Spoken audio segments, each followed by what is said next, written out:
IPVanish protects every device you own. Your phone, your laptop, your smart TV. If it connects to the internet, it should be protected. IPVanish encrypts your connection and masks your IP address, helping keep your browsing private at home and on public Wi-Fi. And with no device limits, one account covers everything. Stream with added privacy, browse securely, connect with confidence. Online protection made simple. Right now, save 83% off the 2-year plan. Get started today at ipvanish.com/audio and take control of your privacy with IPVanish.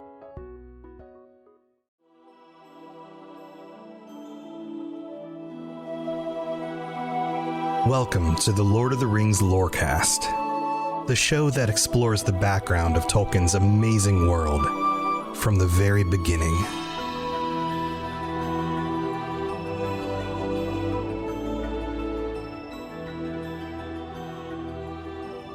One of the ways that you can tell that the background of the world is more fleshed out in the Fellowship of the Ring than it was in The Hobbit is the way the first few chapters go. There is a distinct difference between the way that we're introduced to Bilbo in The Hobbit versus Frodo in the Fellowship of the Ring. In The Hobbit, we have a fairy tale, and it starts with this cute little guy who lives under a hill, and he goes off on an adventure with some dwarves. There's very little conversation about the greater community, about his friends, his family, anything else. But in the Fellowship of the Ring, it's completely the opposite. It is not a brisk little adventure where people show up on Frodo's doorstep and he is whisked away into the greater world. We spend a lot of time in chapter 1, which is a fairly long chapter, and now in chapter 2, talking about the place where this character lives.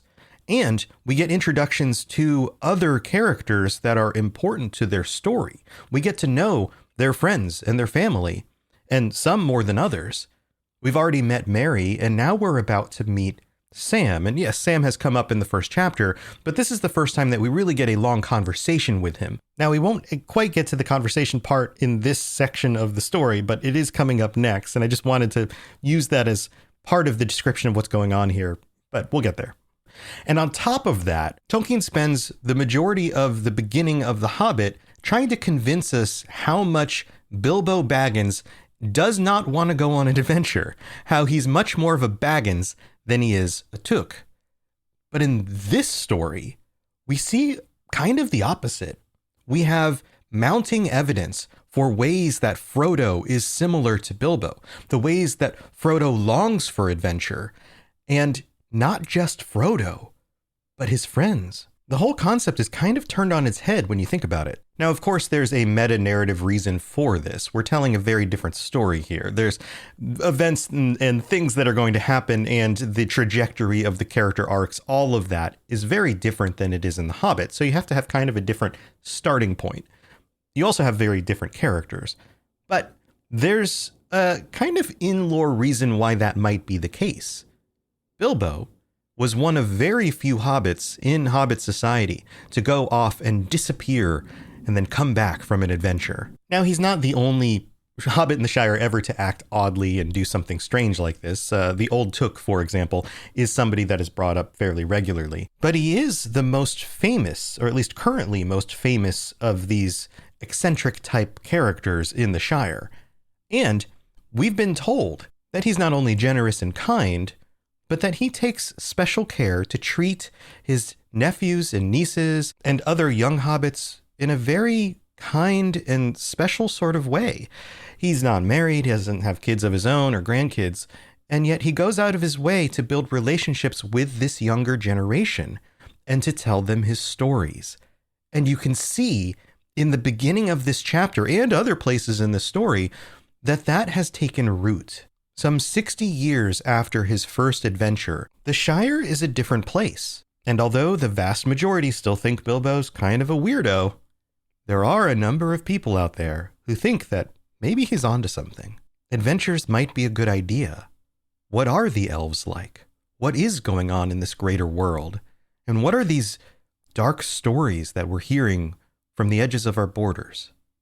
Well, let's go find out.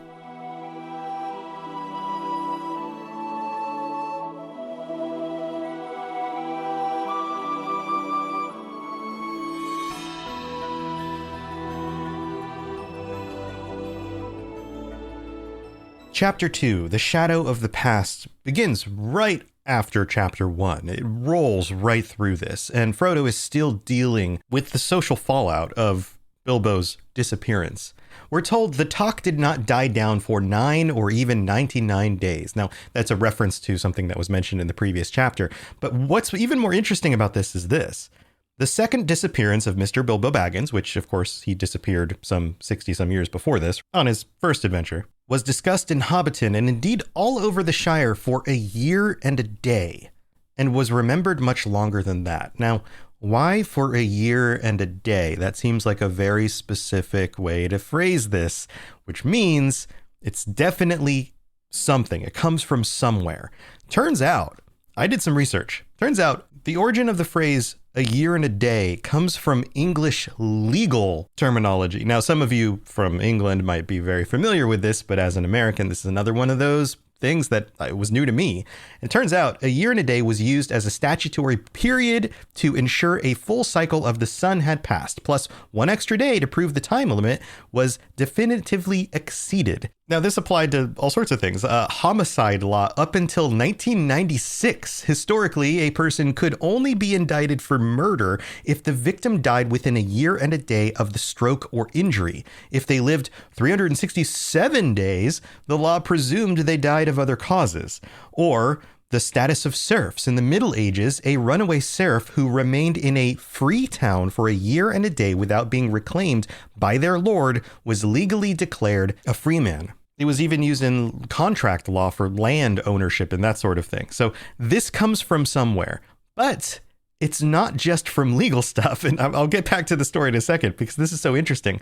The phrase a year and a day became a magical unit of time in British ballads and poetry as well, because it represents this complete cycle, the full finishing of a complete cycle plus a day. And it was even used and sometimes referenced in Celtic folklore, the idea of trial marriage, and you would basically get married to somebody, and if it lasted a year and a day and you decided to stay married, then you could stay married. But after that period, if you decided to annul the marriage, it was like, well, we gave it a shot, it didn't work out, we're done, time to move on. So why is it used here in this passage? Indeed, all over the Shire for a year and a day, it was remembered much longer than that. Now, this might be implying that it became such a feature of Hobbit society, like laws or traditions that use a year and a day, that it became a substantive part of just Hobbit society. This was something that people still discussed and were not going to stop discussing, because it survived for that trial period of time. Now, the book tells us that this even became a fireside story for young hobbits about mad Baggins who would disappear and with a flash and a bang, and then he'd reappear with gold and jewelry. And of course, the little hobbits thought that this character was great. It became a famous character. And isn't that so accurate? The way that stories start out as real things, but then eventually turn into legends and myths that are more about the telling of the story and the enjoyment than about the facts that created the story to begin with. And as the Shire tends to do, the hobbits all started to explain that he had gone mad and he probably was dead, and they were blaming Gandalf because he's a bad influence, because he's this wizard who comes into town every so many years and then disappears again. So the general consensus was that he was dead. But then we're told that Frodo kept up the custom of giving Bilbo's birthday party year after year until they got used to it. Every year he would celebrate Bilbo's birthday party as if he was still alive, because Frodo believed he was still alive. He knew he just left on an adventure, and unless something terrible happened, he's still out there somewhere. Now, this not only sets up that difference between Frodo and the rest of the hobbits, the same way that we have that difference between Bilbo and all of them, but it's still foreshadowing. It's telling us that a character that we like, a character that we know is going to be the main character of the story, holds a very specific belief. And that belief will be confirmed or broken at some point in the story. And it also does this other thing where we kind of identify with certain characters when we read stories or watch movies, and we want to believe that we're going to see Bilbo again. So we hold on to this hope for a part of the story in the future where that will actually be true. And then we're finally told more about Frodo. He lived alone as Bilbo had done, but he had a good many friends, especially among the younger hobbits, like I talked about in the intro, most descendants of the old Took, which makes sense. They're the people who are a little bit more okay with the weird things and going on adventures and things like that, who had, as children, been fond of Bilbo and often in and out of Bag End.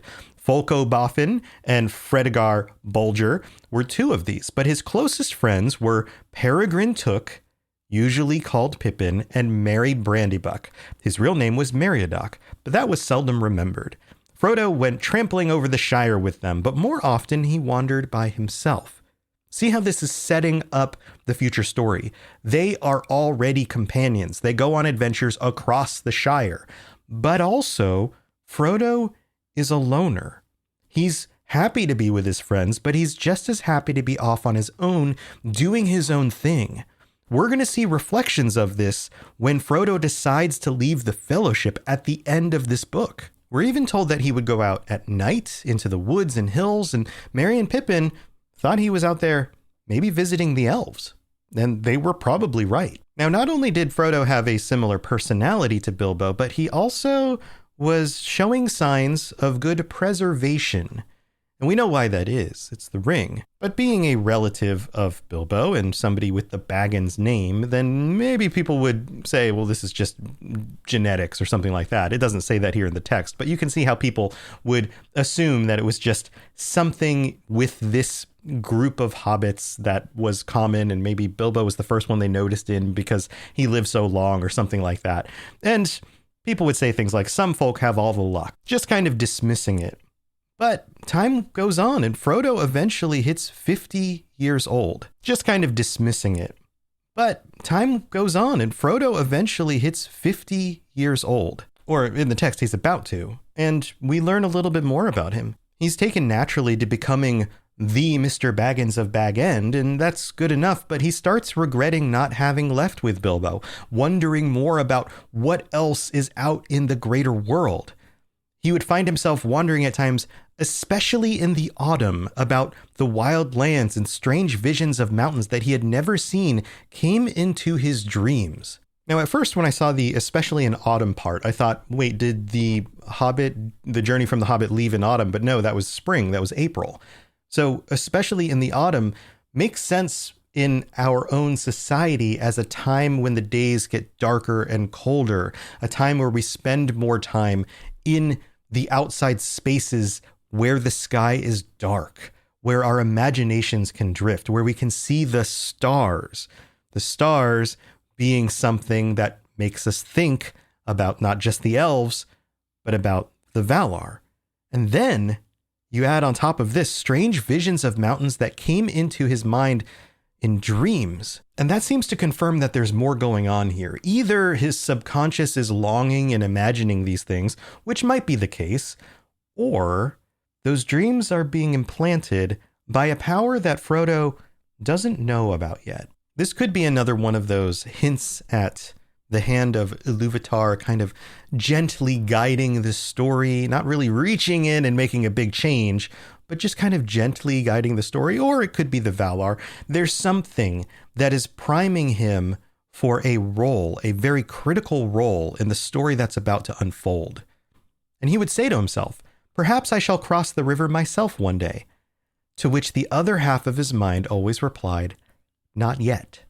Now notice, this is very different from Bilbo. When Bilbo would have any of these thoughts, they would get shut down immediately. Oh, but no, why would I do that? I'm comfortable here. I have my food and my comforts. And no, it's actually a little bit different with Bilbo. The will and the want to go out of the Shire, to find adventure, to travel is stronger. And so the response by his other half isn't, no, that will never happen. You shouldn't think about that. But is instead, it's just not time yet. And again, I think you can chalk this up to Bilbo's influence on Frodo. I think this is actually something that a lot of us as parents may see in our children. The things that we struggled with when we were children or teenagers or young adults or whatever. If you have parents who struggled with similar things and can provide guidance and support to your children, then they are not as ill-equipped or as afraid to take on some of the things that we took on at those times in our lives, because we've already shown them the path forward and we showed them what is possible.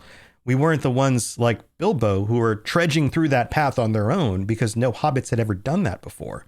Instead, Frodo and his friends know that it's possible to go out on a journey, to meet with the elves, to have some sort of big adventure, and to come home and survive it. Frodo here realizes that 50 was the age that Bilbo went off on his journey, and so that might be playing into this as well.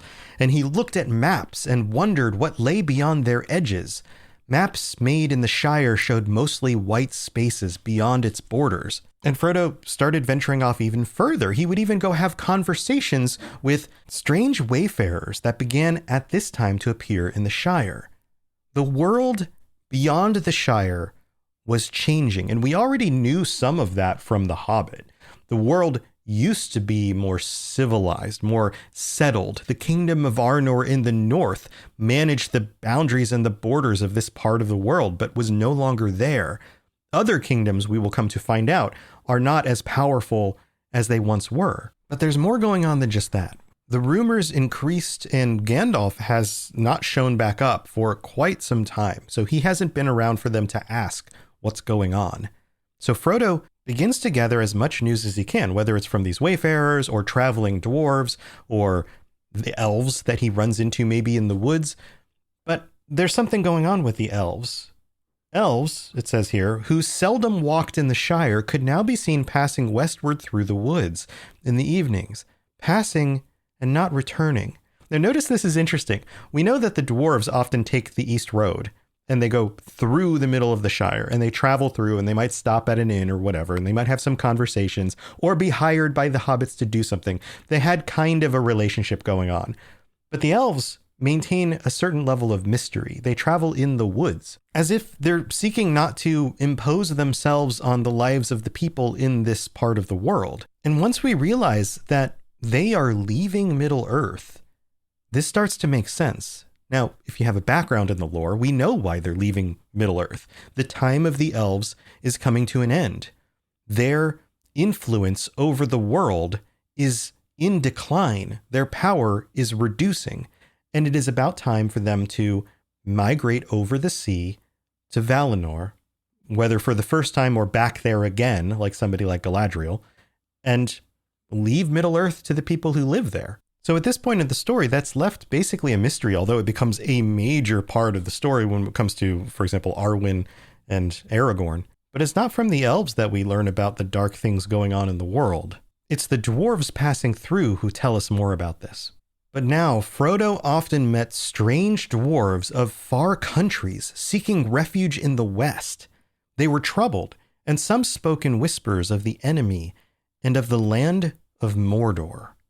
Now, this is the first time the land of Mordor shows up in the Fellowship of the Ring, and I don't believe it's mentioned at all in The Hobbit. I might be misremembering this, but I'm pretty sure it doesn't even come up. The closest we get to a Dark Lord and the land of the Dark Lord is the Necromancer in southern Mirkwood, because that's what was going on at the time. And remember, Gandalf leaves the journey with the dwarves and Bilbo in order to go investigate this. And here we get an entire paragraph that fills us in with so much detail about what's going on in the greater world, at least what Frodo is able to learn about it at this point, and us through Frodo's eyes. Let's go through it. It says, that name the hobbits only knew in dark legends of the dark past. I'm talking about the land of Mordor. Like a shadow in the background of their memories. What an apt analogy. Sauron himself was described to have been reduced to a shadow when he lost the ring and then had to rebuild his power in order to come back. The idea of the land of Mordor itself and knowledge of those past evil things is like a shadow in the background of people's minds.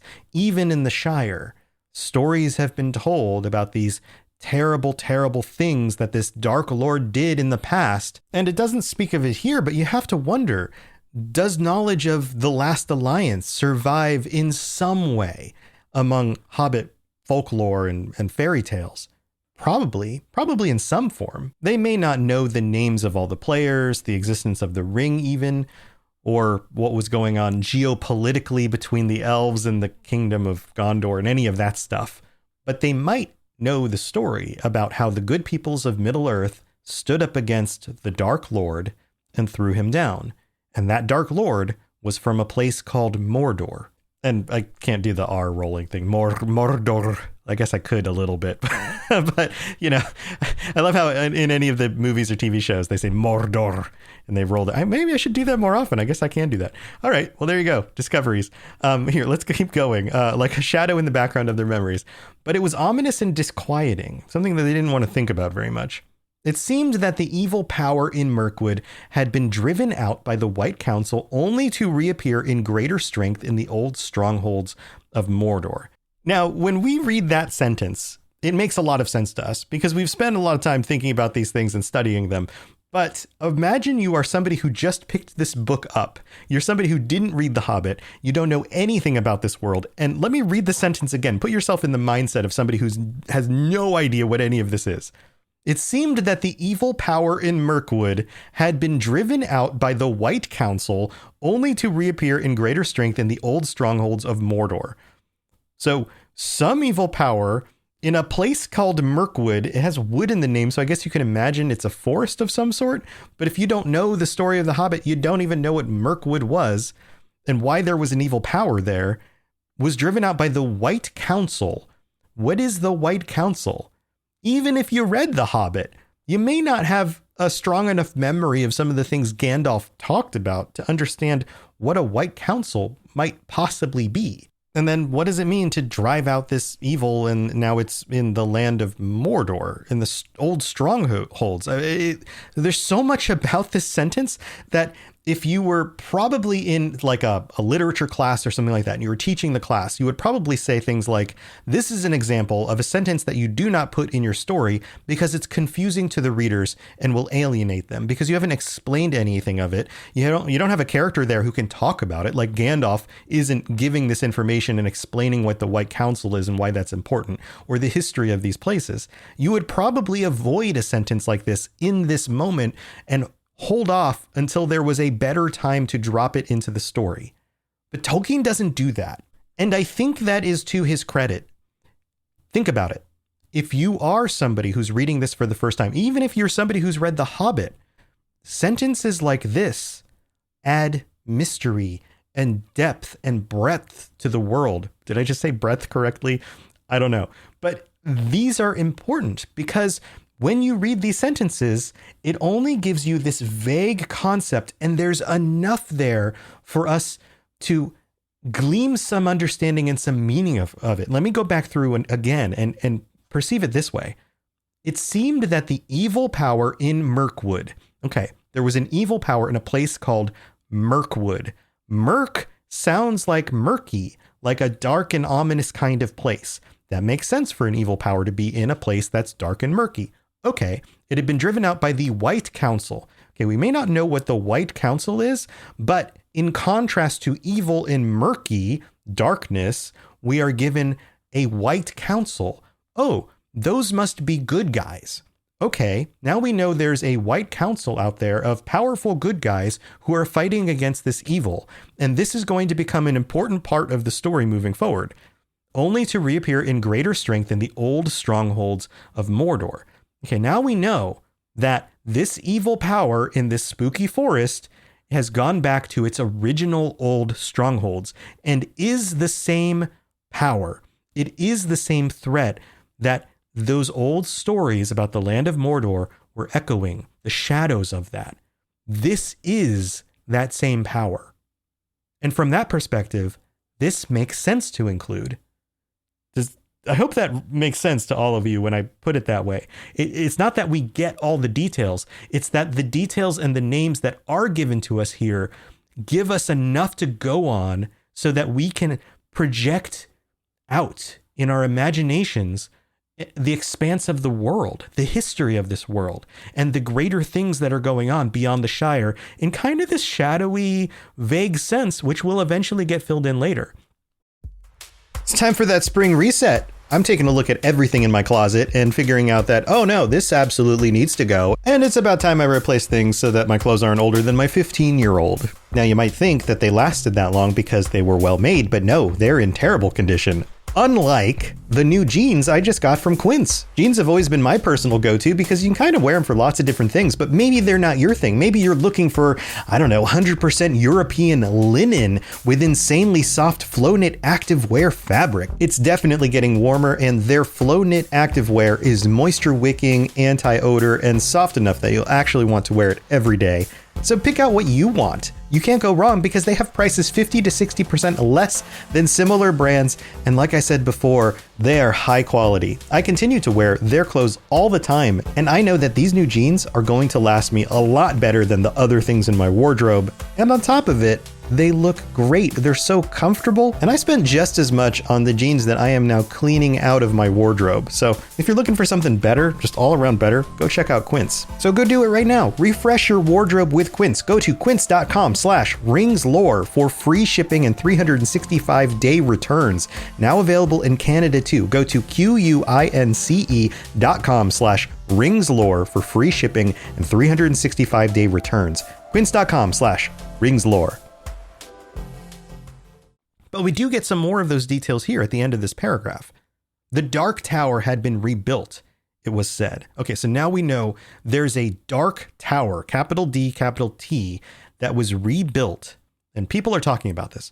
From there, the power was spreading far and wide, and away far east and south, there were wars and growing fear.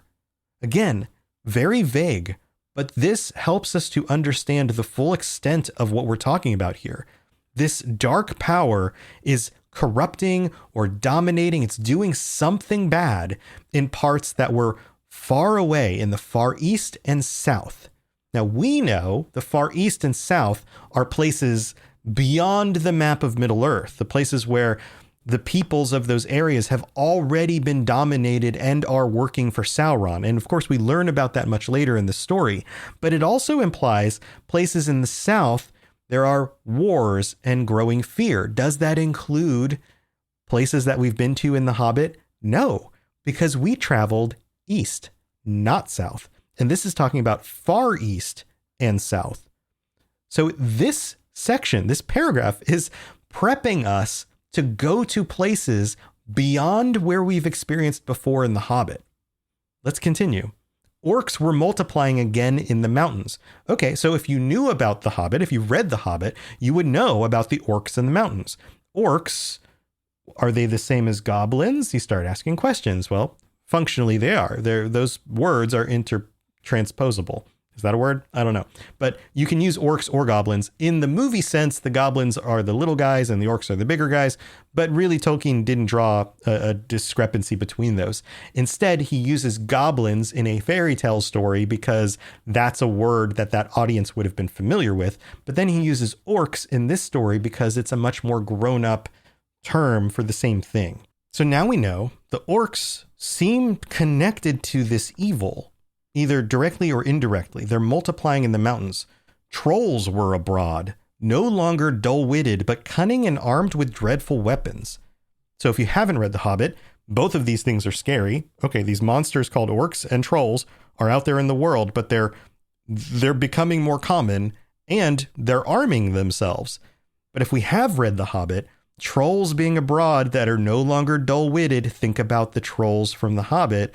The reason they were able to beat them is because Gandalf knew that they were idiots and got them to argue with each other until the sun came up. But this time, it won't be so easy. They're cunning and armed with dreadful weapons. And then we get the final sentence here that tells us that this story is going to go places that we haven't been before. And we know from The Hobbit that there are other things going on. We've seen trolls and goblins and giants and dragons and evil spiders. There are terrible things in this world. And yet there are things even worse than those. This is both scary, but it also compels us with questions and the want to find out what is worse than trolls and orcs. And there were murmured hints of creatures more terrible than all these, but they had no name.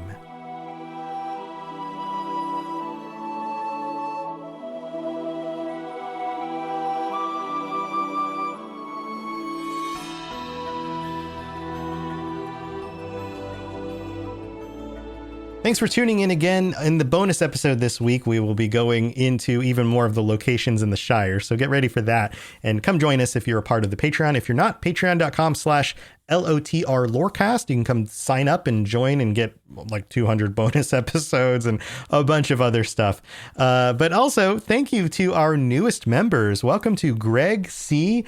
Usul, Daughter of the Twilight Garden, and Joan A. Thanks for signing up and being here. I hope you were enjoying your bonus episodes and your ad-free episodes and all of that. I also have to shout out all of our VIP patrons. But before I get to that, we got what I think is one of the most creative reviews on Apple Podcasts that I've seen pretty much ever. And I've been doing this for a while. And this show, the Fallout Lorecast, the Elder Scrolls Lorecast, a lot of these shows have been going for almost or over 6 years now. This show is about, 4 years in. I don't remember the exact date that I started it. But anyway, this has all been going a long time. This review is super fun. It's a little long, but you're going to enjoy it. Also, if you'd like to help out, leave a 5-star review on Apple Podcasts. I'll read it out on a future episode. This is from Cool Cat of Gondor, who says, "Straight mithril, baby." I wish I had a voice to do this in. It probably needs to be like a gruffy, like blues guy, like, "Now dig this, you far out fellowship of cool cats." Something like that. LOTR Lorecast is the heaviest, juiciest, most out-of-sight Tolkien rap this side of the undying lands, you dig? This one-man lore machine steps to the mic like bam, straight silk, no filler, no janky orc nonsense. This cat ain't talking Tolkien, he's living it. Man sounds like he was born in the Second Age, raised by elves, and paid rent in mithril. That's expensive rent. Every episode he lays that lore down thick, baby. Slabs of ancient knowledge, prehistoric deep cuts, scrolls on scrolls on scrolls. I'm talking lore so deep, it got a pressure warning. This ain't surface level Hobbit hopscotch. This is Valinor after hours, Jack. The flow? Smoother than buttered lembas on a velvet pillow. The vibe cooler than an elf's heartbeat. The knowledge so heavy, it got its own gravitational pull.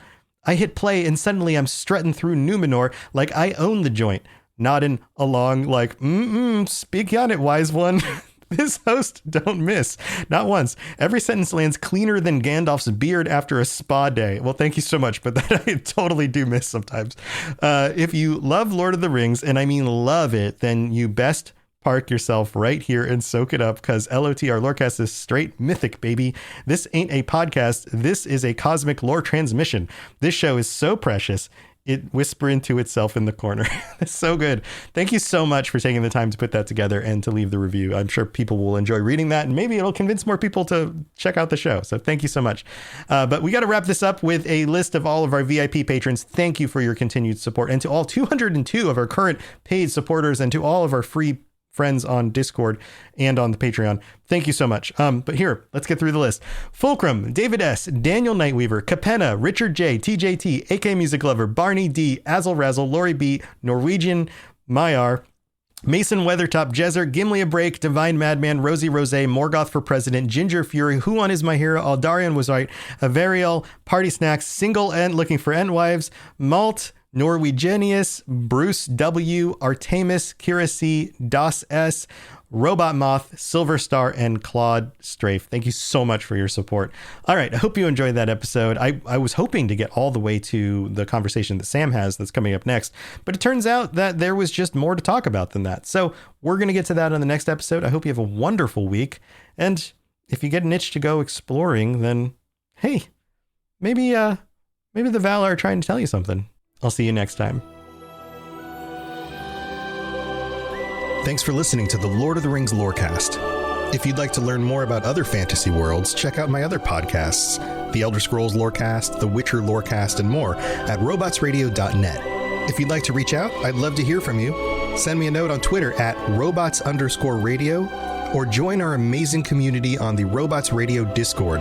There are links in the show notes, or just search Robots Radio Discord, or find the link on robotsradio.net. I'll see you next time.